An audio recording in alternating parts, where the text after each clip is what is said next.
The restaurant was closing, not loudly, not with the crash of dishes or the scrape of chairs. It was the soft ending of a day that had already decided it was finished. Chairs stacked. One half of the floor gleamed where it had been mopped. The other waited. Outside, the last light thinned into blue. The tree line faded into silhouette. Casper lay near the door, awake but still, tail flat against the wood. She wiped the counter in slow, practiced strokes. The bell rang, not sharp, just once. She turned. A man stood in the doorway like he hadn't meant to arrive. His jacket was damp, not soaked, heavy, like it had absorbed cold instead of rain.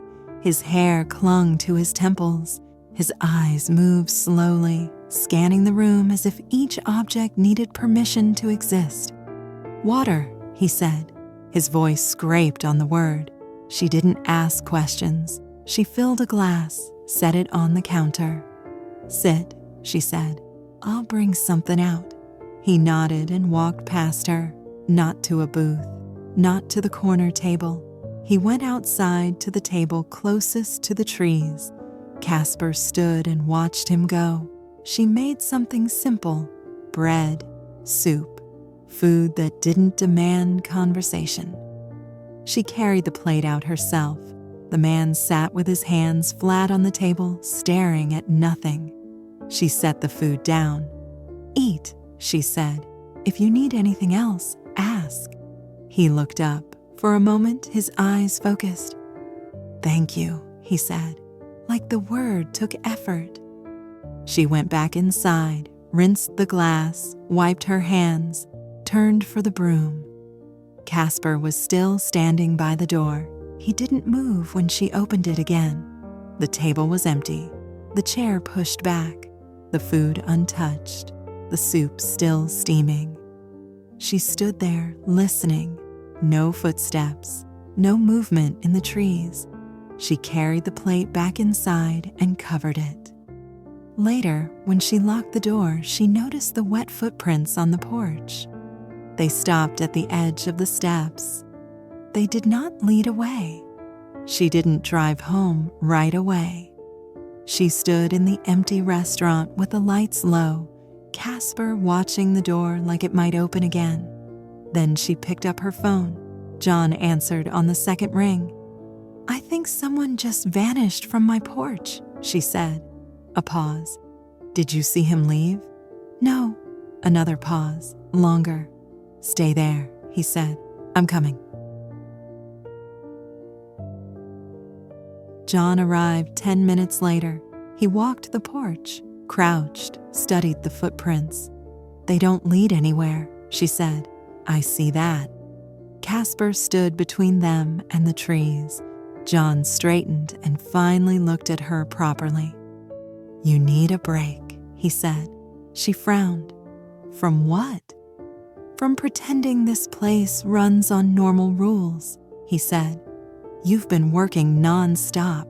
You don't stop long enough to notice when things get strange." "Things are already strange," he nodded. "Exactly. So tomorrow we walk." "Walk where?" "The forest. Picnic. I'll bring food. You bring shoes that can get dirty." She hesitated. John smiled, brief and real. "You're not saying no." "I'm thinking." "Good. Be ready in the morning." The forest smelled different in daylight. Pine, damp earth, sun-warmed bark. John spread a blanket near a stream where the trees opened just enough for light to spill through. Casper ran in lazy circles, stopping every few seconds to sniff something only he could understand. John unpacked sandwiches, fruit, a thermos. "You trust me with food now?" she asked. "Let's not get reckless," he said. "I made simple things." They sat. Water moved over stones. Leaves whispered overhead. For a while, they just ate. Then she said, "I didn't plan on staying." John looked at her but didn't interrupt.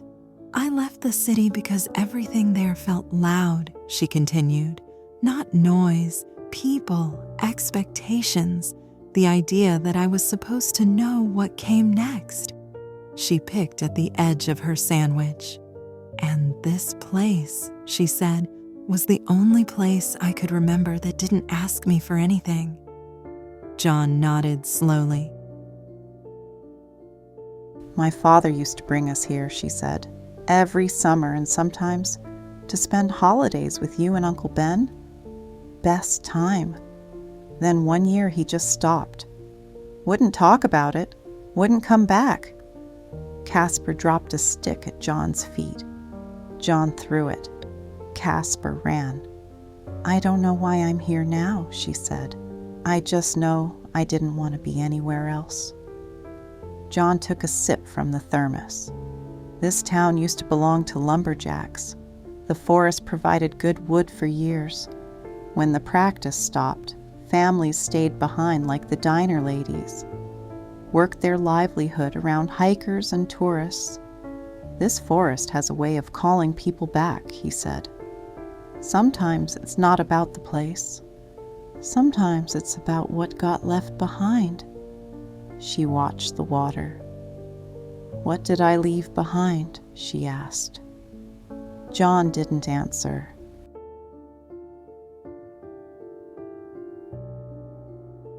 They packed up in the afternoon. The light had shifted. The forest felt denser now, like it had leaned closer while they weren't looking. They walked back along the narrowing path. John moved differently here, quieter, more alert. Hunters don't tell stories in town, he said. They tell them out here. She glanced at him. Why? So the forest can hear what we remember. She didn't smile. There was a guide, John continued, who used to take people up north of here, knew every trail. Then one season, he started seeing himself. Seeing himself? From behind, same jacket, same walk, always just ahead of him. He followed it once, lost 3 hours, came back standing in a creek with his boots full of water. What happened to him? He quit, said the forest didn't want a copy walking around. They walked a little farther. 2 brothers went out during early snow, John said. One stopped to tie his boot. The other turned around and he was gone. No tracks, snow untouched. They found him weeks later, John said, standing against a tree, eyes open. Alive? She asked. John shook his head. The path narrowed again. And then there are the missing, he said. The ones people don't talk about anymore. She slowed. When I was younger, John said, Uncle Ben, the diner lady's husband, and your father used to lead search parties whenever someone didn't come back. She stopped walking. They'd go out before sunrise, he continued. Ropes, radios, dogs, sometimes helicopters, sometimes just boots and prayers. Casper stopped too. Uncle Ben started taking me out when we needed to expand the search, he said, always keeping me close, guiding my every turn. We found some people, John said, cold, confused, walking in circles, couldn't say where they'd been, couldn't say how long. And the others? She asked. John didn't look at her. They found jackets, packs, watches still ticking, trails that stopped like the person had stepped out of the world. Her throat tightened. The year the disappearances got more frequent, John said, people stopped coming. She felt the weight of that settle into her chest. My dad stopped bringing us, she said quietly. John nodded. Most of them did. They stood there, the forest breathing around them. And Uncle Ben? She asked. John hesitated. He kept going, he said, even after the others stopped.